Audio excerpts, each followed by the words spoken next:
Chapter 6 Life Back Home. While Natalia and her companions were on their deployment, what was life back home in Kansas? Did anyone care about them now that they were no longer physically present? Of course they did. Such were some of their stories. The Life of Zenko. It had been a couple of months since Zenko began working for Mr. Whitetail, and he still didn't recognize she was secretly a kitsune. For all he knew, she was just a classy young lady doing her job effectively and seemingly unusually knowledgeable about her past for someone who looked like she was 25 years old. Mr. Whitetail looked back at her resume and didn't find anything that pointed to her having any college-level education in history, and only a degree from a community college to get some certifications for not much money. After all, maybe she just had an interest in history and studied it when she wasn't working. But even then, it seemed so real, like she had lived through it and didn't just learn about it through academic knowledge. So, Mr. Whitetail began to suspect that Zenko was not really a human, but possibly a kitsune, and he devised an experiment to see if she really was one without invading her privacy. He would bring his basset hound to work for people to pet and fawn over and give belly rubs, and bring his scent hound to Zenko to see if he could scare her out of her disguise. And had Zenko not forced herself to focus, she would have almost lost her disguise and revealed her real kitsune body, when the basset hound sniffed her and woofed. But in her attempt to keep her illusion disguise on, she allowed a tail to slip through the bottom of her skirt where Mr. Whitetail got a glimpse of just the tip of it. Mr. Whitetail then said to Zenko, "I'm going to need to see you in my office after work." So, Zenko finished her work for the day and met with Mr. Whitetail in his office, and he gestured her to sit down. Julius Whitetail said, "I've asked you to come to my office because it has come to my attention that you have not been completely honest in your resume and documents that you should have provided for employment." Zenko asked, "Does this mean you're firing me?" "Not exactly. I just thought we should settle this matter privately rather than get HR involved for the fake documents for employment." "What fake documents are you talking about?"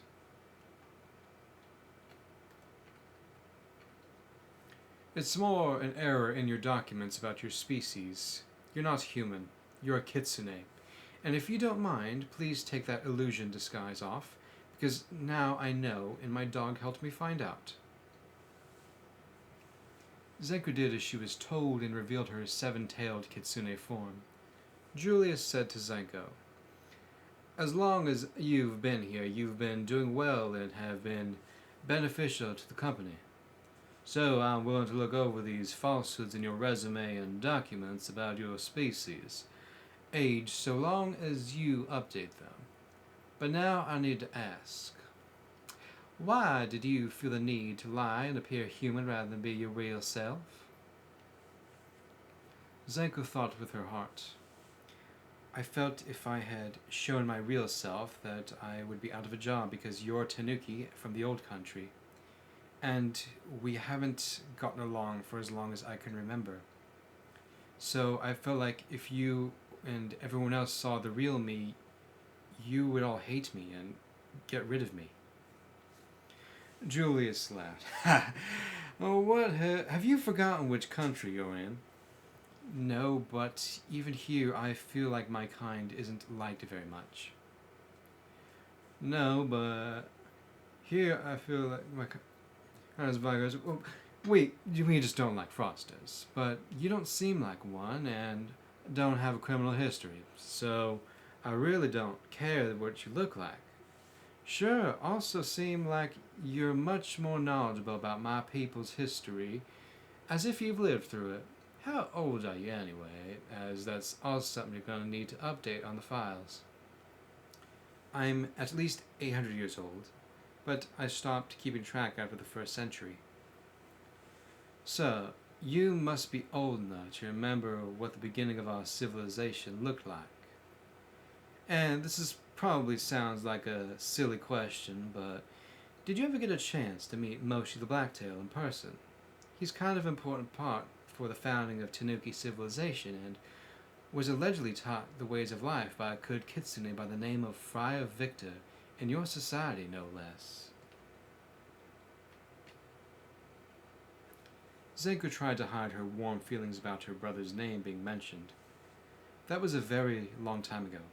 But if I met him, I probably only ever met him once.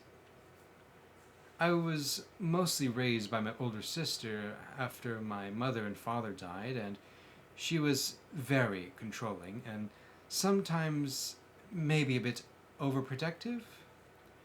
She would never let me just be on my own without supervision, even when I was all grown up, and tried to get me to hate Tanukis, despite in my own heart I felt like I really didn't have a reason to hate them, as I have never met them before. But life with my sister always felt very stifling and incredibly boring for as long as I've lived with her until I moved out on my own. She was always a micromanager about my life, and I absolutely hated every moment of it, which is the same reason I hate jobs where someone is always breathing down my neck, unlike here. Your life sounds pretty interesting. Say, were the rumors us Tanukis had about the degeneracy of the cults of Inari as bad as reality? What rumors? This stuff is in the public domain knowledge. I know that. Just curious if you experienced anything about what they were really like. Well, I lost my virginity in a sex ritual for prosperity and fertility in agriculture.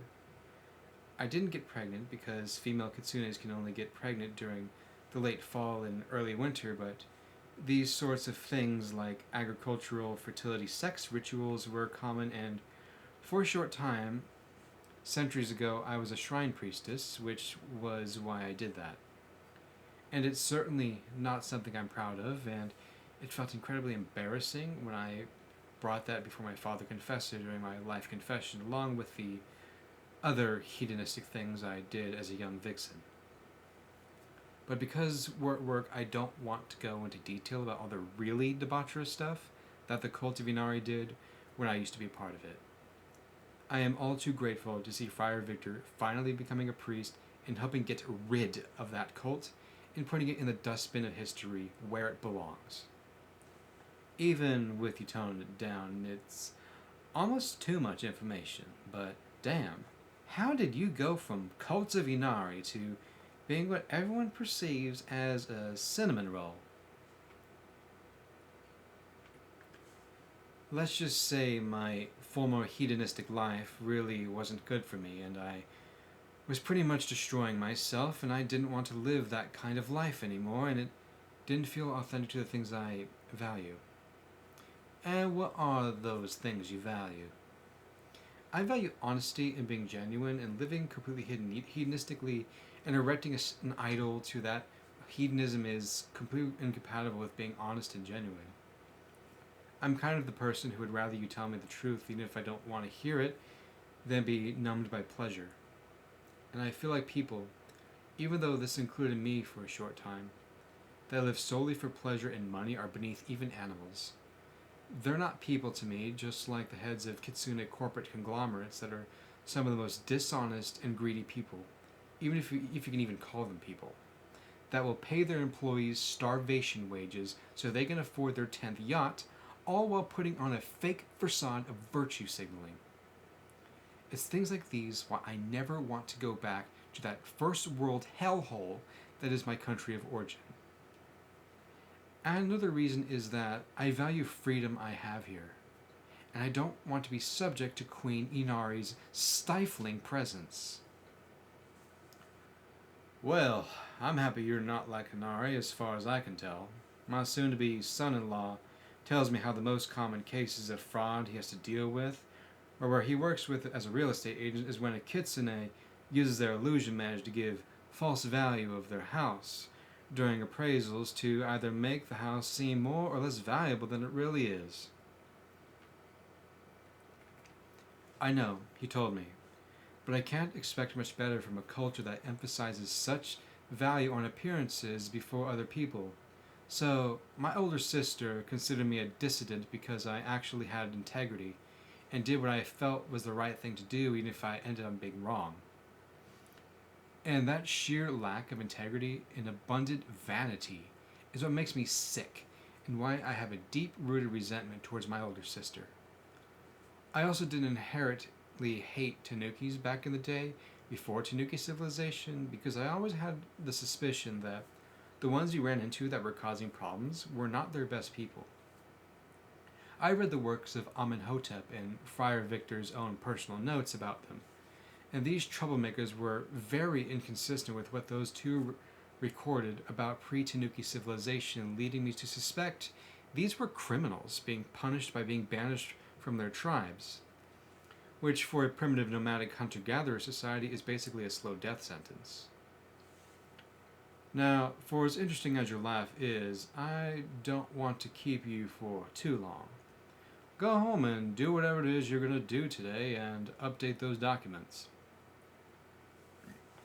Zenko went home to a lonely place without Sunny or Bonnie or Buck around. She also realized that she would probably be forever alone, regardless of how much good she did for other people, given her age as older than 800 and her high body count from the time she was a shrine priestess centuries ago. Zenko also looked at herself in the mirror, and although she saw herself as cute, she also recognized she wasn't nearly as gorgeous as her 1,000-year-old sister Inari, and couldn't attract a man just by looks alone without illusion magic. And there was also the fact that her sister had only ever slept with one Todd, and that Todd being her husband. And despite the positive demeanor Zenko would have around other people, in her heart she was cursed the day she was born, seeing her older sister as destroying her life before it even began. And even if Inari decided to be kind to her and lets go of her snobbery and vanity, Zenko still wanted nothing to do with her or any of her own family besides Father Victor.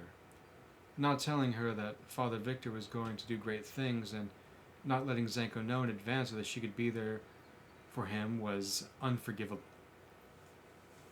Zenko felt that hatred towards almost everyone high-ranking in Kitsune society, with few exceptions like Vixie, because she felt Vixie Reddington deserved her high position through her own merit, unlike so many others who just inherited it.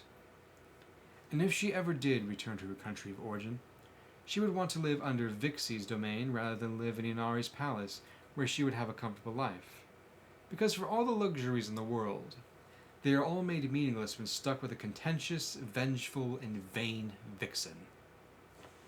Zenko also didn't like Inari's husband very much either, but considered him much less an enemy compared to her own sister. In her eyes, Souzun Yako was a good man, hampered by his strong grip on structure, order, and tradition. She also felt inferior knowing he was someone she didn't like very much and became a true Ninetales before her. And although she hated to admit knowing it was true, she remembered Vixie's words. Zenko might have a big heart, but she's not very bright. Which only left Zenko wondering if her existence was just redundant and if she was really worth anything. Zenko looked at her life, feeling as if she had never really accomplished anything, and discounted whatever good she did do as just doing what she was supposed to do. She didn't care that she literally saved Buck Ringtail and his siblings from being destitute, and that set them on the track for a better life when they first came to America. She didn't care the amount of good she did for other people because it would never be good enough. She would always remain utterly forgettable and redundant in her own mind, not realizing how much she meant to other people, seeing only her sister and her brother as people whose lives actually meant something.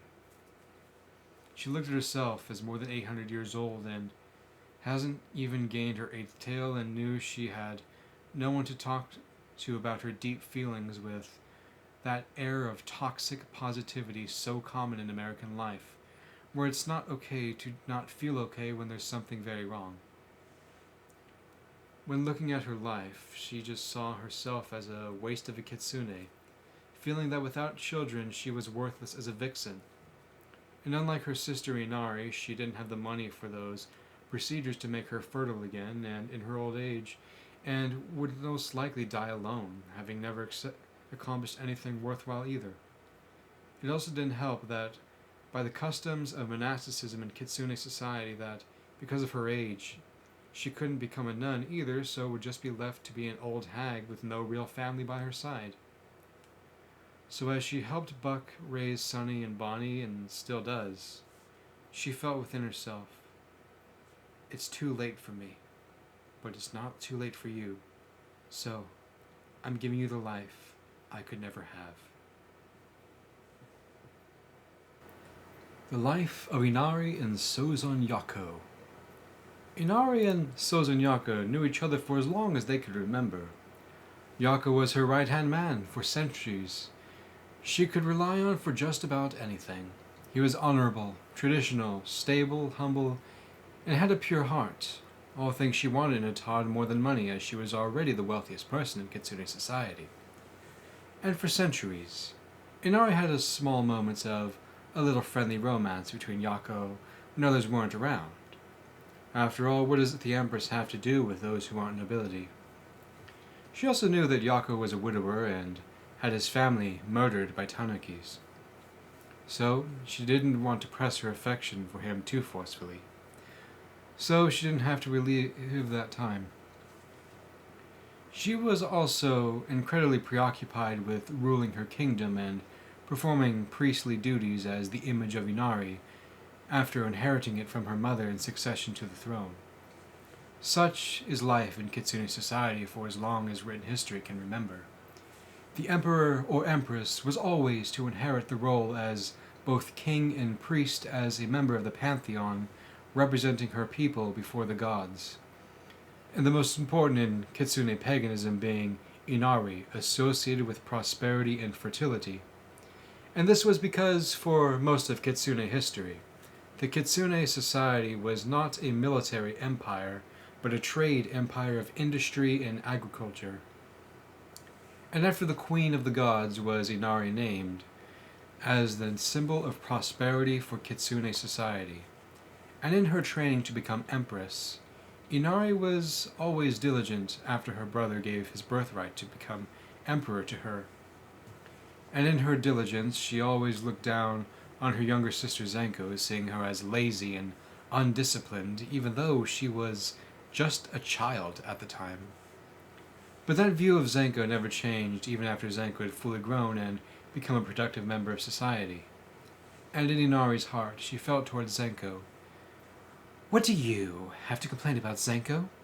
You've never had the responsibilities forced upon you as I have.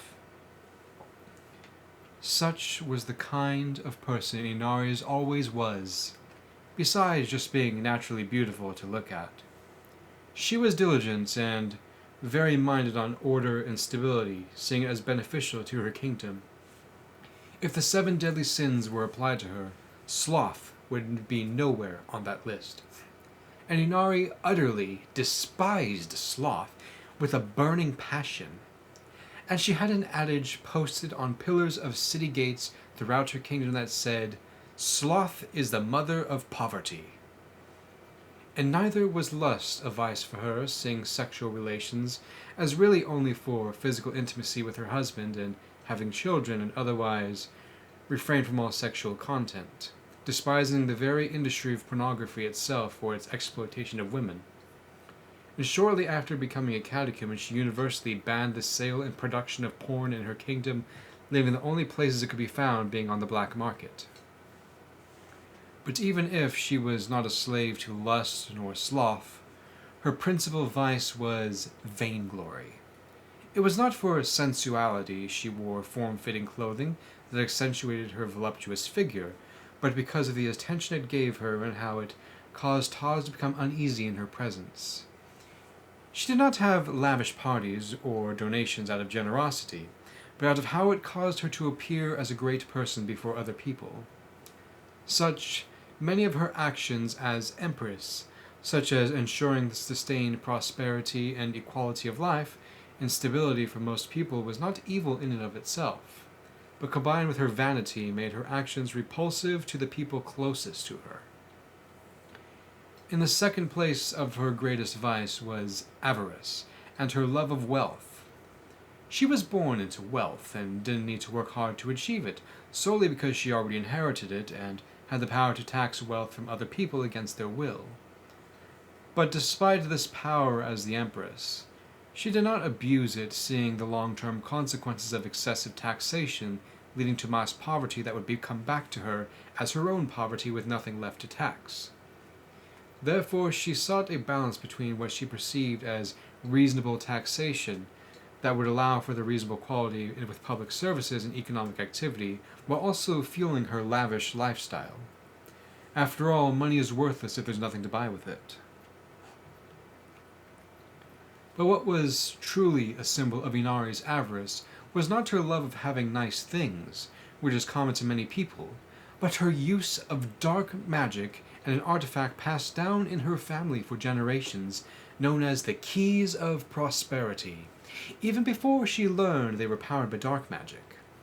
She had regularly used the Keys of Prosperity in their magic ritual to cause economic prosperity wherever she desired. But it came at a heavy cost, and that cost was losing the good parts of herself and being unable to enjoy the prosperity dark magic brought, becoming ever less satisfied with what she had and her own existence. For not even her brother, Father Victor, when he was still a pagan and trained to become image of Inari, ever wanted to use the Keys of Prosperity, knowing what they would cost himself and other people if he used them. And if Father Victor were to use them if he was made image of Inari, it would only ever be used as a last resort after all methods for economic recovery in the face of total collapse had been exhausted. But ever since Inari had the Keys of Prosperity stolen from her and ceased to use them, the good parts of herself began to return, and then her eyes were opened. And she saw that she had done something horribly wrong, seeking with all her power to correct it.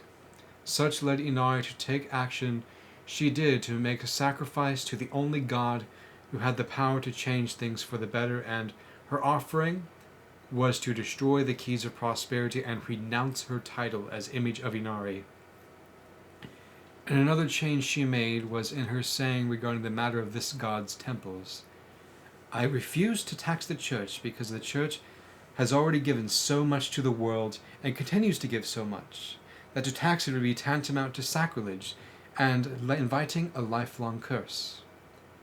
I do not seek to make the God who is my benefactor into my enemy. But while not ruling her kingdom, Inari loved to spend quality time with her husband, and just talking and being herself, knowing she felt safe to be so in his presence. She eventually stopped caring that he wasn't nobility, and even appreciated the fact that he wasn't nobility, so that her child growing inside her was much less likely to inherit genetic diseases from royal incest, even though Inari wasn't born of incest, either having been the reason why she had no hereditary diseases as far as she knew. After all, even before the discovery of genetics by Augustinian friar Gregor Mendel in 1863, Inari was well aware of the diseases incest caused and wanting nothing to do with it for the sake of the child growing inside her. She was also aware of the horror stories about the Habsburgs and Romanovs, and how their incestuous family line caused the son of Tsar Nicholas II to have an issue of blood where he couldn't stop bleeding if he hurt himself. Inari also enjoyed being physically affectionate with her husband, looking into his eyes, feeling free to love and cuddle him without any shame. Souzun did the same thing with her and felt loved knowing that his wife respected him. But even in this, Souzun also had a small sense of guilt that he loved Inari more than his first wife, and that Inari really rocked his world on their wedding night after the feast was over when they both were feeling tipsy. And Inari knew this, so she tried the best she could to be the best wife possible, and understanding so that her husband could fully move on from his past, which he was already making great strides. Of course, Souzun appreciated his wife's physical beauty, affectionate touch, and excellent sex like any man would, but what he really appreciated about her was her stability and maturity, and that he didn't find in most vixens. Sure, she was blunt as a brick, but at least he never had to guess what his wife was thinking and feeling, and Inari appreciated her husband could handle her bluntness and being straightforward. It also helped that Souzun knew his wife long enough before being married, that they were both well past their honeymoon phase, and their relationship could survive whatever hardships and healthy boundaries for when dealing with arguments between each other. And although Inari, being empress, had much more political power and money than her husband, she never held that over his head and in an argument, nor brought up the past unless something from their past was very important and relevant to what they were arguing about. Instead, she kept a record of all the good things her husband did for her and his good qualities about him, so that when she would eventually have an argument and need to step back and refocus herself, she had something to remember for why she married him. After all, it was Inari who proposed to her husband, contrary to the standard Kitsune tradition, and was willing to accept it if Souzun rejected her proposal. As such, some of the younger, radical members of Inari and Souzun's church community slandered Souzun as effeminate, regardless of what he actually was like. Some even secretly scorned Inari as being unladylike and stepping out of her place for a woman, because she proposed to her husband and that she held high authority in her own kingdom. And in these young radicals' minds, acting reactionary to the troubles of their day, a woman's place was either to be a nun or to be her husband's personal slave, living sex toy, and baby factory. These young radicals even held the belief that women shouldn't even be allowed to have jobs or divorce for any reason, contrary to the teachings of the church. And those teachings of the church were generally against divorce, but allowed it for when there is no better option for the couple involved, and never had anything against women having their own income or being in positions of leadership outside the clergy. But none of these radicals ever had the gall to say what they believed to Inari's face, nor her husband, nor their priest, Father Victor, because despite all their arrogant boasting, Inari's presence alone struck fear into their hearts, knowing as Empress she held the keys of life and death over their livelihoods. But in her life as a new catechumen, her brother, Father Victor, was her spiritual father, and to help her overcome her vanity, instructed her sister in modesty and not trying to draw attention to herself. One of the things she did to do this, knowing she was very beautiful, was starting with her clothing, although still the best quality, was redesigned to be much more functional rather than showy. And part of this was not to provoke jealousy in her husband, knowing her gorgeous body was for him only. As for why Bishop Onesimus allowed Souzun and his wife to marry each other, despite the canons instructing Christians are not allowed to marry unbelievers or those who have not yet been baptized in the church, he saw the need for Inari to have an heir as a serious matter in allowing her to have a child sooner with Souzun and forming their child into a proper ruler before Inari died of old age, as was essential to preventing a civil war over succession. And for this reason, Bishop Onesimus allowed for the relaxation of this canon for the sake of the Kitsune people, but otherwise wouldn't allow it under normal circumstances. Onesimus was also grateful to Inari for using her assets to protect him after he was forced to flee from his home country of the Tanuki Republic for political persecution. The political persecution for treating kitsunes like people and being faithful to the teachings of the church regardless of what his own government did. And this was in light of Inari being the Tanuki Republic's greatest adversary for as long as Tanuki civilization existed. Inari would also whisper kind words into her child while caressing her pregnant belly, thinking about the world her child would be born into, and projecting this feeling she had for her child onto other people. She began caring much more about family life and made many decrees that would result in better life for regular families all across her kingdom. The life of Sylvia and Agron. With their companion Natalia being away from their house, these two dragonborn lovers, Agron Vasilia and his fiancée, Sylvia Samantha Fireheart, kept the house guarded and in good condition with their lightning dragon companion Tatsu when it was just them. They did this because they lived there saving up for their wedding and a down payment on a house so they could have their own place. They were grateful Natalia let them stay in her house for almost nothing because of how much they already did for her and were close friends.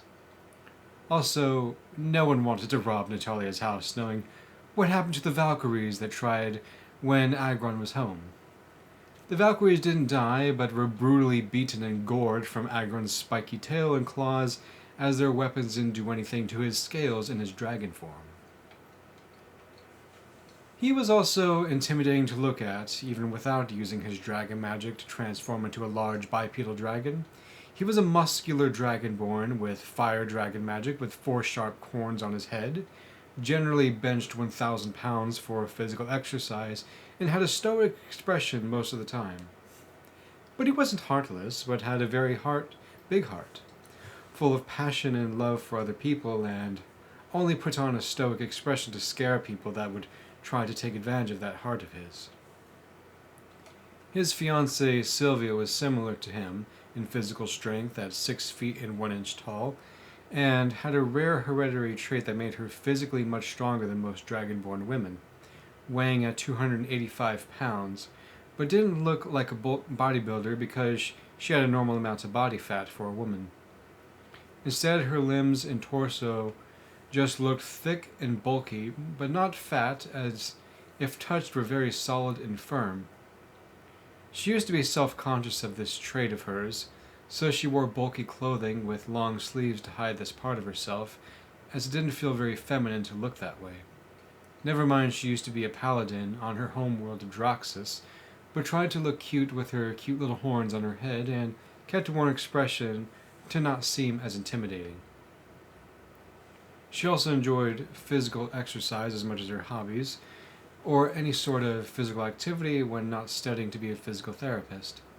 Sylvia remembered her time when she was younger and raised by dragons to embrace that physical strength of hers and her warm heart for other people, and why she became a paladin in the first place.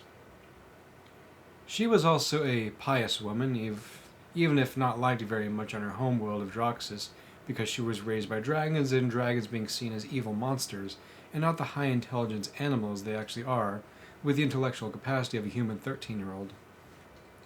But in Kansas, it mattered very little to people that she was raised by dragons, along with her fiancé, because the people of her town loved how much she did for people. Sylvia and Agron regularly volunteered their time and energy for charitable works, when not working or spending time with each other and taking care of their own needs and basic comforts. There was also another reason that Sylvia and Agron wanted to get married besides their strong love for each other and the prospect of family life. They highly respected the teachings of the church and did not want to have sex before they were married, even though they really wanted to, and were already very physically affectionate. So in their minds, it was better to get married than burn with unfulfilled passion. However, one day that self-control of that burning passion for each other failed, and Sylvia and Agron fornicated with each other.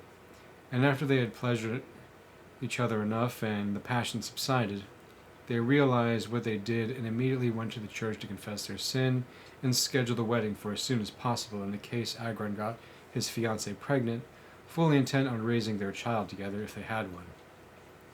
They didn't intend on it being a big wedding, but a small, intimate event with close friends, and definitely not telling the other members of the church community at St. Paul's Parish that they fornicated. A week went by after their wedding, and Sylvia took a pregnancy test that consistently showed she was not pregnant. She then let out a sigh of relief, knowing she didn't have to rush into having a child, and happily married to Agron and choosing to have kids when they were both ready. It was also said by those who are familiar with Dragonborn customs that when a Dragonborn finds a worthy partner, they become their treasure, and Sylvia and Agron were each other's treasure to be protected and cherished. And given how much they both mutually enjoyed pleasuring each other, they made sure to do lots of it now that they were married. The Life of Enenthiel and Jeremiah. It has been about a year since Jeremiah and Enenthiel were married. Jeremiah gave up his former life as a lawman on the Droxus frontier and traded it for a peaceful life working farmland in Kansas. Meanwhile, his wife Enenthiel ran her own bakery, quickly known for how good it was.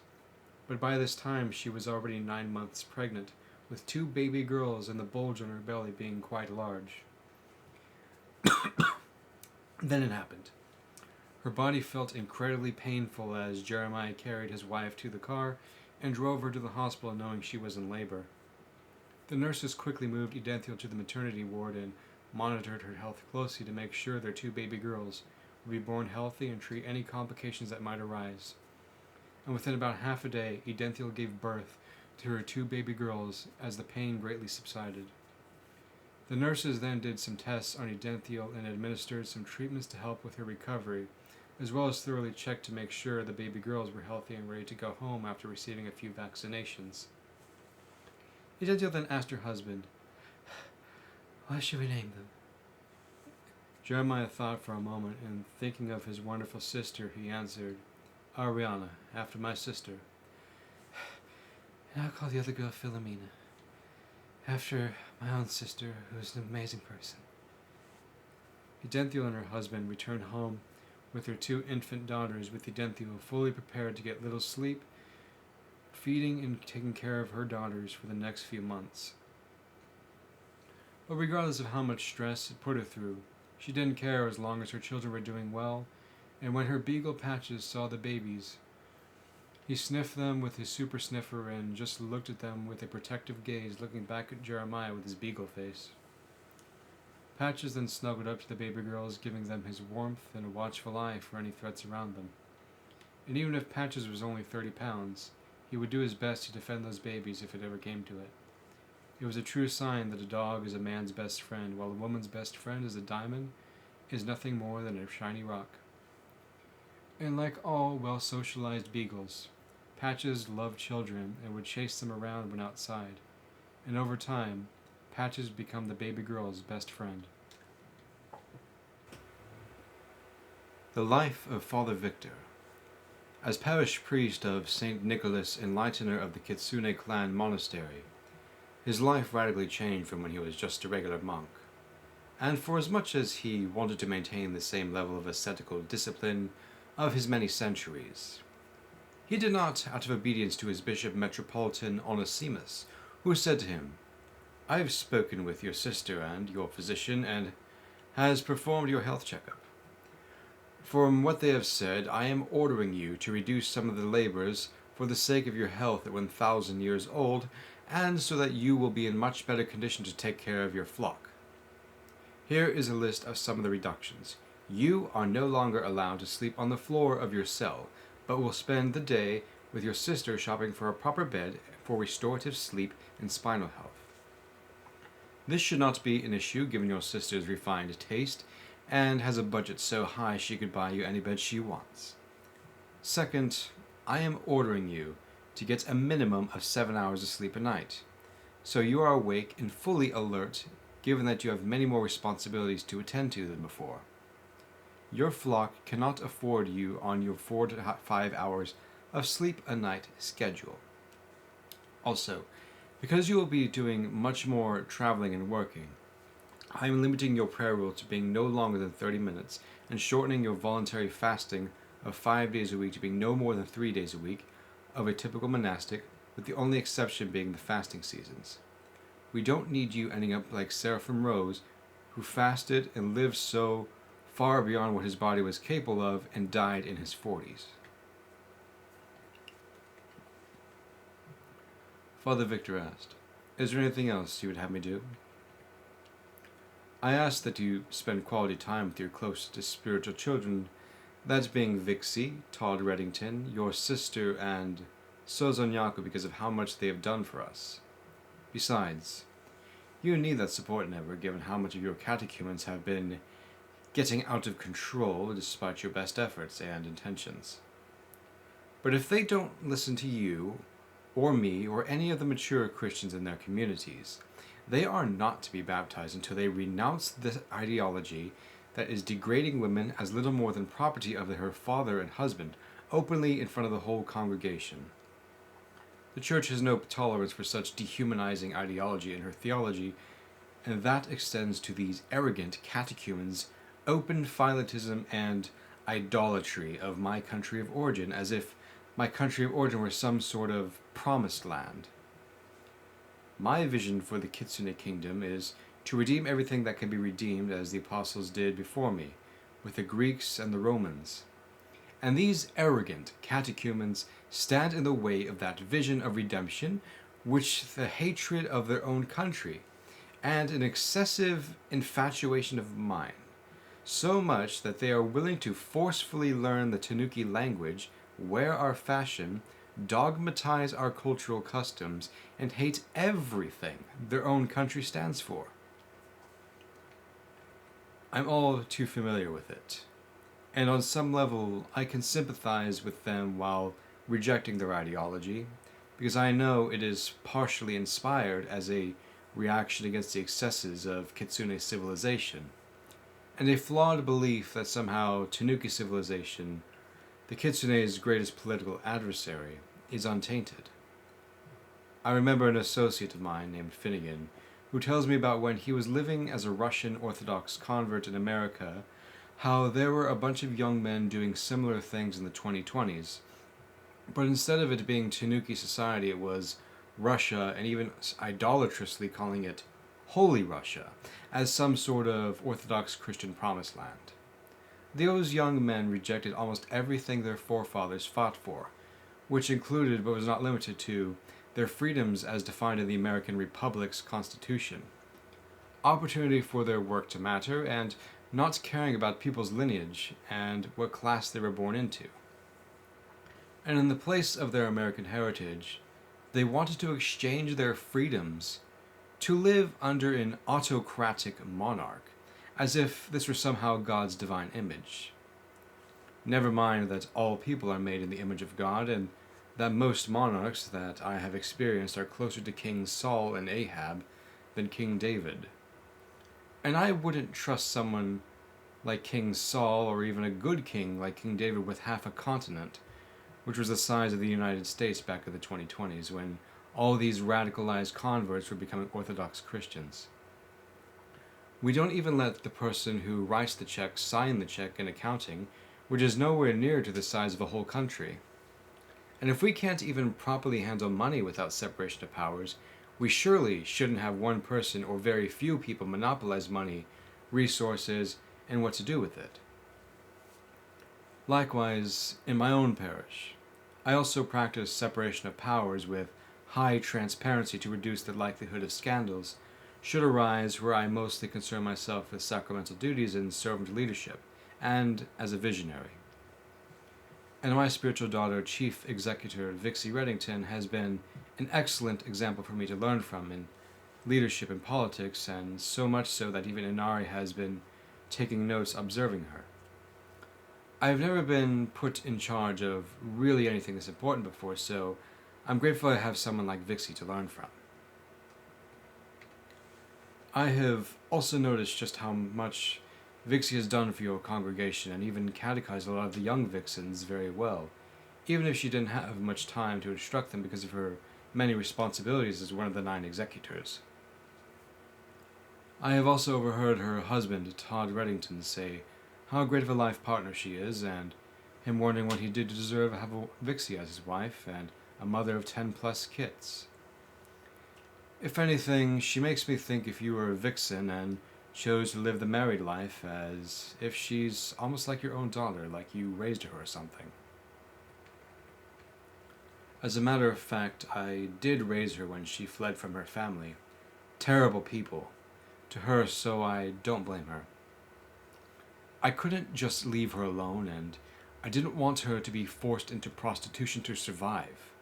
So I let her stay in my cell while I slept in the hallway, while using my connection to see if I could get help for her and to have a dignified life, even if her living in my cell scandalized the brothers. And time went on since I knew her since she was a 2-tails, all the way until she gained her 9th tail. and it's been joyful to watch her development as a person the whole time, even if we had our arguments and sometimes called me her real dad who actually cared about her. And if you want to know what that means, it means her blood father was going to auction her off to the richest bidder for a contract and only kept her in good physical condition for the money, while me and my brothers gave her an actual life worth living. And when her friendship with Todd Reddington grew since they were two-tails, I saw she was never meant to be a nun, and more power to her.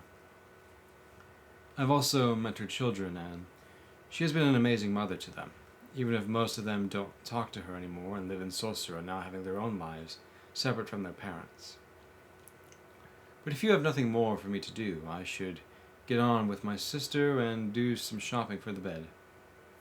She would love to do that, with shopping being one of her favorite activities, and trying on different clothes. It will probably be an all-day event. Then I will not keep you any longer. Please, spend the day with your sister.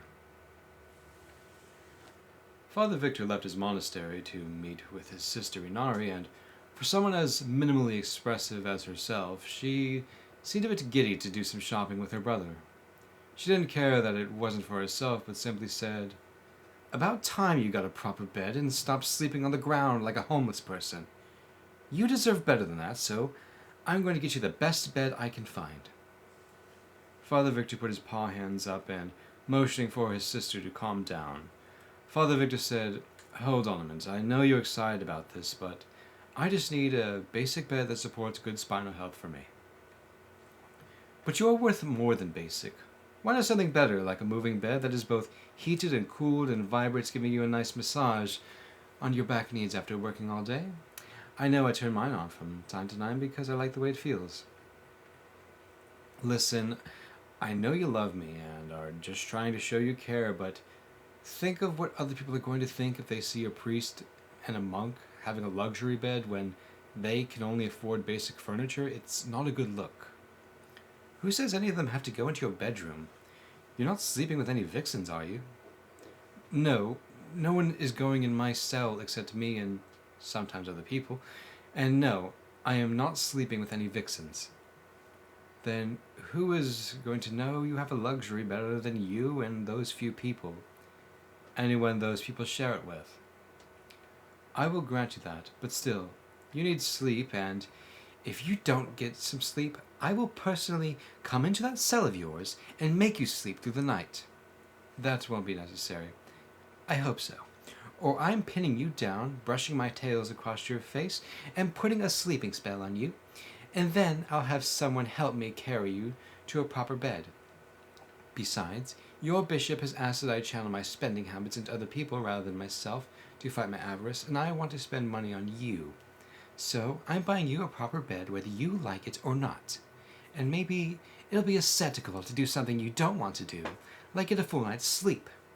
And because you're only allowed to fast on Monday, Wednesday, and Friday, I'm taking you back to my place tonight and having a top-class dinner made for you with the best beef I could find." Father Victor stopped trying to argue with his sister, knowing it was no use. Sure, he was very attracted to his self-discipline, but at the same time, he didn't want to discourage his sister from the virtue of generosity. She knew he would never be able to pay her back, and she did not care and didn't ask for anything other than to spend the day with her. And then Father Victor noticed something about his sister that he hadn't seen in her for a very long time since she inherited the keys of prosperity and became the image of Inari. And that thing he saw in his sister were the better aspects that had been buried for a long time. But at some level he thought, through his limited clairvoyance, he read his sister's heart that she felt like her wealth really wasn't hers or earned, and that she's giving it back to its proper owners. And she felt this way because she valued diligence and knew that her exorbitant wealth was from taxes and not earned like those farmers, factory workers, and people with regular jobs who provided goods and services to society for their keep rather than just taxing people. So, trying her best to follow the precepts of her new Christian religion, she understood the closest she could come to as Empress to providing for society would be to use her authority for the benefit of her people, and only take what was reasonable for the operation of public services that benefit society. She also took inspiration from Kigorde Umbriel of the Celanese Empire, who, despite being nobility second in command to Queen Ariana herself, would regularly take personal exiles in his own queendom to face the hardships of ordinary citizens to prevent himself becoming puffed up and arrogant. And in the same vein, Inari wanted to raise her child in the Reddington village with ordinary citizens to both help her with humility and modesty, and so that her child would be less likely to grow up to be a narcissist, thinking himself greater than everyone else, solely because of the matter of his birth. But probably the most felt change Inari made to Kitsune society that had a very noticeable benefit to anyone who wasn't rich was outlawing incest on credit, and by royal decree did not allow existing loans to charge further interest. It was an idea she had played with starting in her days as image of Inari, seeing interest as many things from, but not limited to, a manifestation of sloth seeking profit without providing anything of value, devaluation of currency, a form of theft, and even something heretical to the cults of Inari, seeing interest as resulting in centralized prosperity but only for a small capitalist class, at the expense of everyone else. And one of the main precepts of the cults of Inari believed by its true believers, like Inari herself, is that prosperity is to be mutually shared and not centralized for the benefits of society, lest the lender become an enemy of the gods and punished for it. However, Inari still allowed for interest on credit to exist for centuries because of what supposed experts were saying and how it supposedly created opportunities for economic growth through investment incentives and not the mass debt slavery that it actually ended up being. But even still, she would invest her own money without interest to promising ideas for further prosperity and willing to take a loss should it be unsuccessful in order to play with the idea of no interest on credit back in her days as image of Inari. She was a normal person after all, and capable of natural empathy, and saw Adam Smith's idea of capitalism, where everyone is only looking out for their self-interest, as sociopathy the ideology, and inherently antisocial and unstable. And she wasn't a socialist or a communist either, and despised those ideologies, one time burning the Communist Manifesto by Karl Marx, but saw a different version of free market economics with a fair amount of regulations as the most optimal of imperfect systems. And for most people who were experiencing the full force of economic depression in Kitsune society, Inari's decision to make interest on loans illegal was extremely popular. And in Inari's mind, wealth is not measured in currency, but in usable assets which give the currency any value, and have value with or without currency, with the only value currency has is as a means of exchange beyond barter. So even though Inari had an obscene amount of money, she considered it a loss less valuable than her usable assets, like her palace, public infrastructure, and personal relationships. She may be the richest person in all of Kitsune society, but that wouldn't mean anything if she didn't have a personal relationship with her chief executive, Vixie Reddington, to assist in running her kingdom, in which she considered indispensable. It was also why she considered her brother, Father Victor, as obscenely wealthy, despite being a monk with few monetary assets, but had plenty of connections that filled the gap where monetary assets could not cover, while also being highly respected amongst both kitsunes and tanakis, even if those things are intangible assets. While spending the day with her brother, Inari asked, "If, in the slim chance I don't get sent to hell when I die, do you mind if I move in with you so I don't have to live in poverty in God's kingdom?" Father Victor answered, "What kind of question is that? Of course I'd let you stay with me if in the slim chance that you get in, but I don't know what it's going to be like there, so I can't really give you a sure answer." "Well, I hope you sleep well on the bed I picked out for you. Also, those sheets are great quality too, so I hope you will sleep well tonight after our little dinner where I'll just me and you and my husband.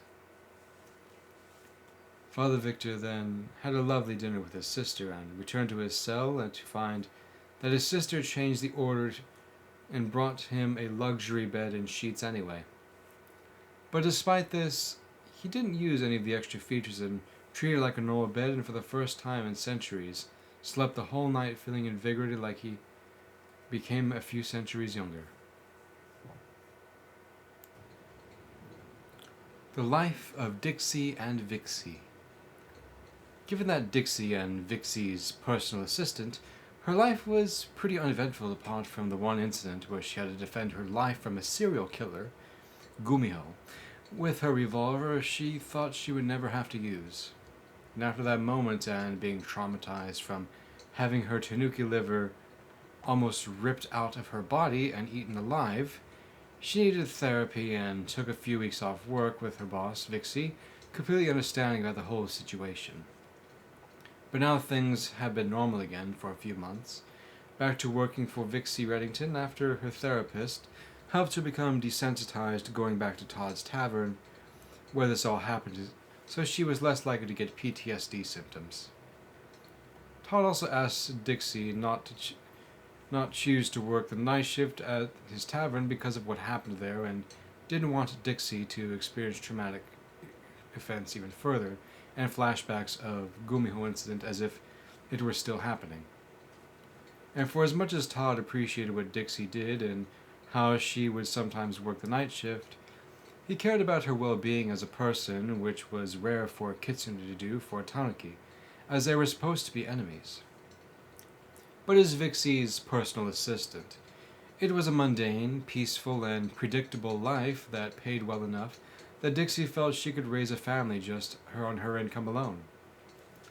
But I guess that's one of the perks of working for one of the 9 executors, especially one that cared deeply about her own people. And with Vixie being about 700 years old and Dixie being in her 20s, and how much Vixie cared about her well-being, Dixie sometimes jokingly called Vixie Mommy. Dixie did many things for Vixie, which greatly reduced Vixie's personal load, like her personal shopping, cooking, home maintenance, and being generally a good female companion.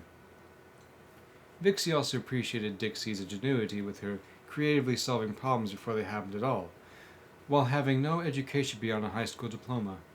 And even though Dixie's official job title under the Kitsune Kingdom's Department of Labor was servant, Vixie didn't treat her like one, but like a person, whereas many high-ranking members of Kitsune society did not even call their servants by their name, but either by their job title or their employee ID number. And not to make Dixie seem like she had no value in front of other kitsunes, Vixie always referred to Dixie as her personal assistant, rather than a servant, as it seemed much more dignified than someone who merely does thankless menial tasks. Dixie also had another aspect Vixie liked about her, and that was her ability to break problems down into manageable steps that kept everything in order. And thanks to Dixie, Vixie just be calm and return home after performing her administrative duties as chief executor of the 9 executors and not have to worry about anything. And on the day Natalia and her companions left to set sail across the ocean, Dixie asked Vixie, "Y'all have any of that fancy whiskey? I'd like to make a toast to Natalia and her companions." Vixie grabbed an expensive bottle of alcohol from her wine cabinet and presented it to Dixie and asked, "Is this good enough?" "That'll do." Dixie poured a drink in multiple shot glasses, one for herself, one for Vixie, one for Natalia, one for Buck Ringtail, one for Finnegan Fennick, one for Titania, and one for Philomena. Vixie then looked a bit concerned and said, "That's a bit much, don't you think?" Dixie shrugged it off. "Tanukis have strong livers, so I can take it." Dixie and Vixie then tapped their shot glasses as Dixie mockingly toasted, "Long live King Azrael and the Dark Mage," before taking her own shot of whiskey and downing all the others in quick succession. After a few minutes passed, as Dixie started to stumble and began to get drunk and losing her mind while singing to the tune to the Battle Hymn of the Republic, O King Azrael is a molten in the grave. O King Azrael is a molten in the grave. O King Azrael is a molten in the grave. His soul goes burning on. Dixie tried to randomly come up with more lyrics, completely drunk out of her mind, but only managed to come up with "As time goes marching on" before passing out on Vixie's floor and peeing in her sleep. Did you know this? Seraphim Rose's early death theory. Metropolitan Onesimus mentioning Seraphim Rose dying early in his 40s is a nod to a theory I have about why he seems to have died unexpectedly from digestive issues despite not having medical history of such illness. I was watching an interview with Orthodox monk from St. Herman of Alaska Monastery in Platina, California, and I learned some details that gave me a hunch that Seraphim Rose's death was not expected, but this theory is one I think is plausible. Seraphim Rose was known to be extremely brutal to his body beyond what is typical for Orthodox Christian monks, and did not go to the doctor when he was having digestive issues, but instead lived even more brutally to his own body. So, I suspect the neglecting of his health problems and living so ascetically beyond what he could handle compounded to destroy his health in a very slow and painful way, starting with his digestive tract not getting the proper nutrition and rest it needed, and likely could have been easily retreated if caught early on, even with the medical knowledge in the 1980s when this happened. However, I am not alone in this theory, as some of the monks of St. Herman's have similar hunches as well, as fans of Seraphim Rose's life I've had the chance to talk to. As to why Father Victor as a character would need to lower his ascetical discipline despite being a mythical nine-tailed kitsune is more of an allegory with a moral lesson attached. And that moral lesson is that ascetical discipline is a tool for spiritual growth and not an end in and of itself. And even though the obvious spiritual aspects of asceticism, everyone engages in some kind of asceticism for some kind of growth. And a little extra fact about Father Victor's character is that despite being 1,000 years old, he has remained faithful while hardly seeing any miracles throughout his entire life. And typically skeptical they are from God when they do happen, seeing them as possible delusions or deceptions.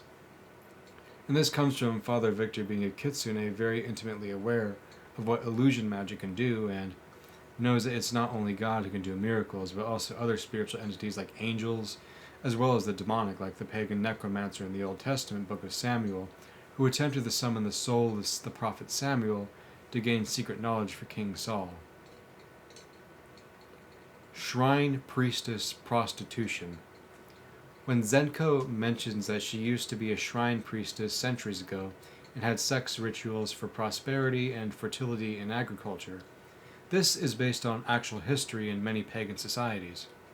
One of the most well-known examples of this comes from the Old Testament, when it talks about temple prostitutes, priestesses of Baal, which was historic pagan religion of the Canaanite people.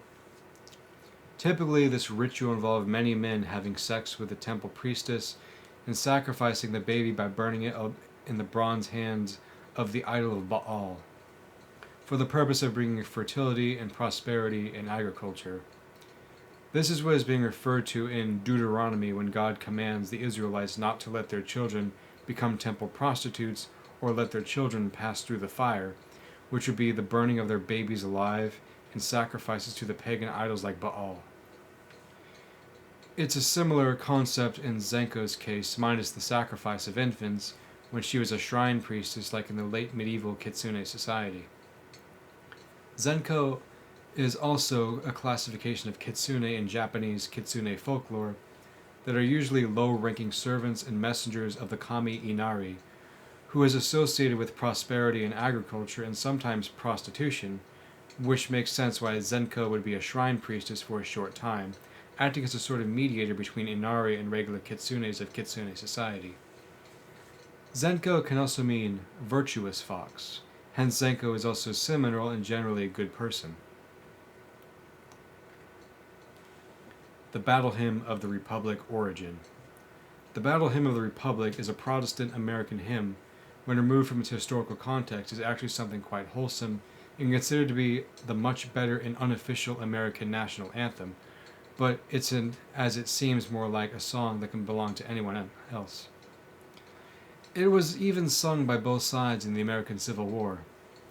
However, its origin is in the failed slave rebellion led by John Brown, with the original melody of the Battle Hymn of the Republic being to a Union song soldiers sang that went something like, John Brown's body is a-moulden in the grave. Oh, John Brown is a-moulden in the grave. Oh, John Brown is a-moulden in the grave. His soul goes marching on. Abolitionist Julia Ward Howe would change the lyrics to the melody to Christianize it and conform it to being a well-known anthem for the cause of the abolition of slavery and for the Union Army against the Confederacy. And in that sense, it was a propaganda song, but has since been taken on a very different meaning decades later.